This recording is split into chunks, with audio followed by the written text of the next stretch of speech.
Ed canceled our wedding without even telling me. I didn't go on one date with anyone. I do miss you.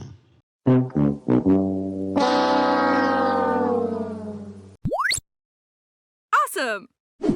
The happily ever after tell-all is here. And plot twist, the cast will all be staying in a mansion together when they are not all filming the tell-all. And double plot twist, I had no idea that the tell-all was not going to air on streaming platforms until all 5 parts are released. So frustrating. I sat there like an idiot on Sunday evening, waiting to watch and record the tell-all. I did finally find the tell-all on the TLC Go app. Apparently they are trying to get people to watch the show on there, but now I keep asking myself, why am I paying for streaming services to watch the show? I'm pretty sure that I initially got Discovery Plus because they were airing the episodes early, but slowly they stopped doing that. And now we don't get the episodes on any streaming platform for what, 5 weeks? That is ridiculous. Anyways, we start off part 1 of the happily ever after tell-all with couples arriving to the mansion. First, it's Patrick and Thais, and then Gino and Jasmine, and Jasmine's sash from her beauty pageant. She's wearing the stash, but sash. How very Jasmine of her to wear that. And this house they are in, it's beautiful. And I do think I like the idea of seeing cast members interact outside of the tell-all filming, you know, without Sean interrupting when things finally start to get good. Either way, we are going to get an unnecessarily long tell-all. So I am going to try to give this format a chance. Maybe it'll make things more interesting. Because within just a few minutes of watching this, you can already tell that there are going to be a lot of awkward moments, especially when the other cast members start to arrive. Like Liz, who was so nice to see coming in by herself, finally without Ed. I got rid of like 230 pounds. Yeah. I mean, she is glowing. No Ed is so good for her. But unfortunately, the Humpty that dumped her also arrives to stay at the house. And it's been 6 months since they have seen each other. So I was really hoping that Liz would just ignore him, pretend he doesn't exist, think he's a trash can and walk past him. But she doesn't. They even hug. Ugh. Liz even wipes away his gross tears. Ugh.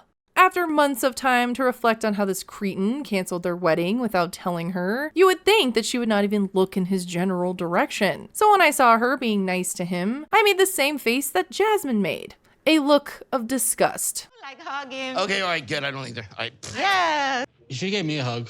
And like every tell-all, and there's been a lot of them, I always hope that people will actually go off on Ed. I want Liz to feel supported, defended, and Ed to feel stupid. And usually every tell-all, I'm disappointed. There are always a few jabs, like Andre calling him Small Ed, or old Jenny yelling at him. But it has not been enough. I always want more. So of course, I initially got pretty discouraged when Liz was being nice to Ed on this first night.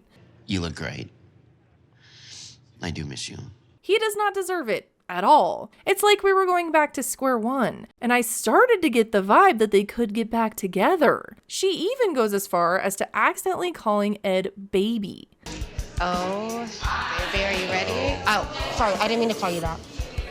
Liz, no. Time clearly did not make Liz hate Ed enough. And I actually thought that Ed would come in more standoffish. He was so cold when he canceled the wedding and when Liz moved out. And if you remember my videos about their breakup, Ed tried to move on really fast. I got contacted by a woman that Ed flew out to meet him, and she had receipts, and she said that Ed actually tried to get her to fly out to the tell-all as well, and she said no. So I think he's coming into this emotional, because he is actually trying to get back with Liz, because nobody wants him. Apparently not even offering to fly girls out to be on TV was enough to get someone to actually show up with him to this mansion. So Liz is the backup option. So after everyone except Michael and Angela arrived at the mansion, we go to the next day, which is the official start of the first day of the tell-all.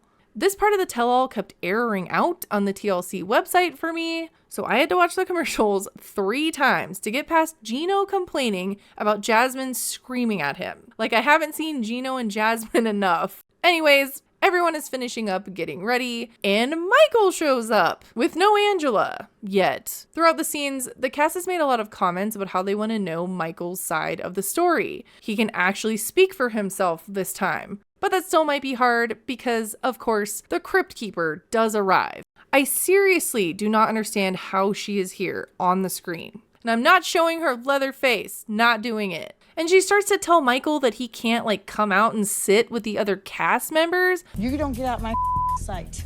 Fuck you, Angela. I am so glad he ran from you. So they interrupt Angela's yelling, thank God, by starting the tell-all. And they announce that Nicole and Mahmoud will not be attending. They don't explain why here, but many people probably noticed that they just stopped showing up towards the end of the season. And I'm pretty sure that that is because a few months ago, Mahmoud was arrested and charged with misdemeanor domestic violence after an altercation with Nicole. Yeah. There have not been a lot of details on what happened. Either the show did not invite them to the tell-all and also stopped airing the rest of their clips from the season, or, they didn't want to come to the tell-all. I doubt that they didn't get invited because, Angela is here. So things start off with them introducing the couples, and Ed and Liz's segment is up first.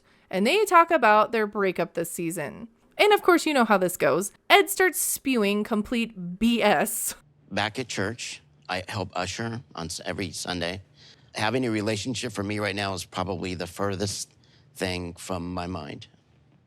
And I want to add some context to what he's saying. So Ed is now a church guy, and he has said on multiple interviews that he wants a good Christian woman. So Ed starts to say that in that 6-month single time that he had after Liz, that he was working on himself and not worried about a relationship. But that woman who contacted me that he flew out to meet him before the tell-all in that 6-month working on himself time period showed me some texts that prove that he is still the mucus man. He's the same slimy, gross, disgusting Ed we've known this whole time. And he also offered to fly this woman out for the tell-all too. So this whole I'm a church-going guy now, I'm doing better, it's fake, of course, like it always is. He's really crying because he couldn't get a girl to fly out to the tell-all with him. You were on a dating app within 1 month of me leaving. Well, because I'm in Arkansas and there's nobody. So then don't say you're not dating. Oh, he's trying to date. It's just that no one wants him. So they go into the whole taco, pasta, wedding canceling scenes, and they show the cast all of it. All of how Ed canceled the wedding without telling Liz. Now the cast knows. Everyone knows. And Ed cannot pretend like he is somehow a victim to get out of this. But boy, does he try. She comes unglued the first time she ever did it in front of my family. My sister saw it. I was embarrassed. Absolutely nothing he can say can override the fact that he canceled a wedding without telling Liz. But all I hear you doing is projecting everything onto Liz. I can't change who you are. You did this. You have a temper. You this. But for some reason, when they start to really get into this, Sean interrupts the conversation. This is what I'm talking about. Why are you interrupting this? It's just getting good. And she interrupts to ask about the scene where Ed went to the bar. And I don't know if you remember, but he's supposed to meet up with Liz in person after he canceled the wedding. But Liz did not come because she said it wasn't a healthy environment to have the conversation. I was somewhat curious about what she meant by that. But come on, Sean, just let the cast destroy Ed. Another girl was hugging him when I walked in one night. Ed, who was the woman that had her arm around you? I have no idea. And Liz didn't even seem worried about Ed cheating on her with that woman. Ed's not capable. He couldn't pay another woman enough money to touch him. A free flight and an offer to be on TV doesn't do it either. They do continue to show footage that makes Ed look worse and worse, especially the footage of him arguing with Liz's mom. Then they bring out Liz's mom, which I don't think that was necessary. She doesn't need to say anything to Ed at this point, even though I did like this one thing she said. You're going to purgatory hell. Straight up. But I am living for the fact that Liz is finally pushing back. She's getting support. No one is blaming her for any of this except Ed. And she's not just sitting there taking crap from Ed and crying. He's got a small penis. There we go. Oh, Big Ed the Bee wants to remind you to subscribe to this channel. If you don't, he will fly into your house and body shame you. It makes no sense to go to the gym and then go to 7-Eleven and eat nachos. And I was genuinely happy for her when they brought out her new boyfriend. And I will say, we don't really know anything about this guy or their relationship, but he's not Ed. So he has that going for him. I've never faked it once. Okay, yes. So we saw that Liz had a boyfriend after Ed before this tell-all. It wasn't super shocking for the audience because of that. But hey, Liz at least got to rub her new boyfriend in Ed's face. And I'm glad that Liz has moved on. Let's hope that she keeps far away from Ed forever. And we end the segment with Liz and her boyfriend saying that they're going to move in together. Ed seems embarrassed. Thumbs up for that. Ed tried to bring a date to the tell-all and failed, and I'm sure he asked many women to come out to the tell-all with him. Instead, Liz shows off her boyfriend. That's amazing. I'm actually happy with how this went for Liz this time, and I hope Ed continues to get destroyed on every part of this tell-all. So then we move on to Jasmine and Gino. And I'm so tired of Jasmine and Gino and their same story over and over, giving us way too many details about their intimacy, and nothing has changed over the seasons that they've been on and that I've made videos about. Even Gino's cousin and his wife seem annoyed by Gino and the recycled intimacy issues. Also, side note, it was around the scene where I got a commercial that I had to watch that advertised Max, one of the streaming services that did not get this tell-all and won't until the 5 episodes air. And they actually put in the commercial that you get every episode. There it is. Every episode. Lies.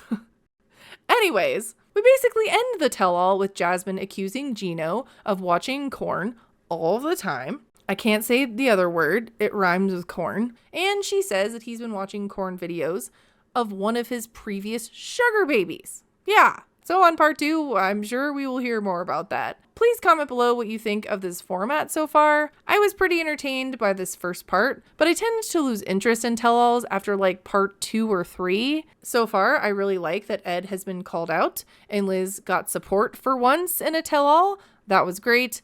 And it looks like that continues into the next parts of the tell-all. I think you are a bully. You are the you are. I was the I love it. Anyways, thanks for watching. Bye!